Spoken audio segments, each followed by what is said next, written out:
BNP মহাসচিব মির্জা ফখরুল ইসলাম আলমগীর বলেছেন, গণতন্ত্রের কোনো বিকল্প নেই, তবে তা চাপিয়ে দেয়া যাবে না। দুপুরে রাজধানীর একটি বেসরকারি বিশ্ববিদ্যালয়ে আলোচনা সভায় এই মন্তব্য করেন তিনি।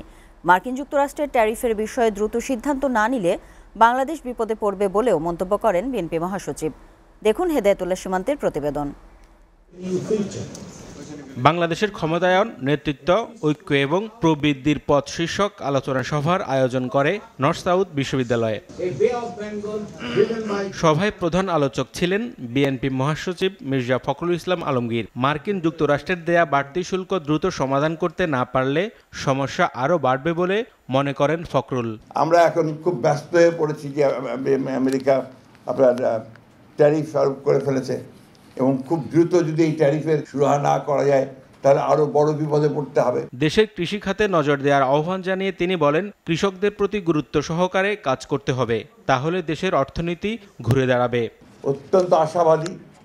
আমি বিশ্বাস করি যে আমরা সবাই যদি আজকে এইটুকু বুঝতে পারি যে আমাদের দেশটা আমাদের, এর ভবিষ্যৎ আমাদেরকে নির্মাণ করতে হবে। ওই আমেরিকা থেকে এসে ট্রাম্পও তৈরি করে দেবে না, বা আপনার চীন থেকে শি এসেও এটা করে দেবে না, অথবা ভারত থেকে মোদিও আমাদের ধাক্কা দিয়ে কিছু করতে পারবে না।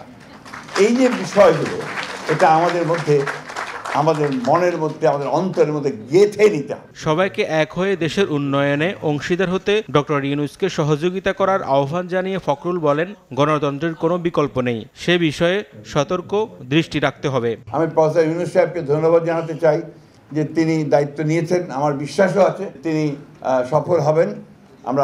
আসুন আমরা সবাই মিলে তাকে সাহায্য করে, আমরা নিজেদেরকে সাহায্য করে আমরা সহযোগী। তবে একটা কথা, গণতন্ত্রের কোনো বিকল্প নেই এবং গণতন্ত্রকে চাপিয়ে দেওয়া যায় না। ইট ক্যানট বি ইম্পোজড। আপনি আমার উপরে চাপিয়ে দিলেন তা দেওয়া যাবে না। চর্চা করতে হবে, প্র্যাকটিস করতে হবে, সেই জায়গাগুলোকে খোলা রাখতে হবে। হেদায়েতুল্লাহ সীমান্ত, এসএটিভি, ঢাকা।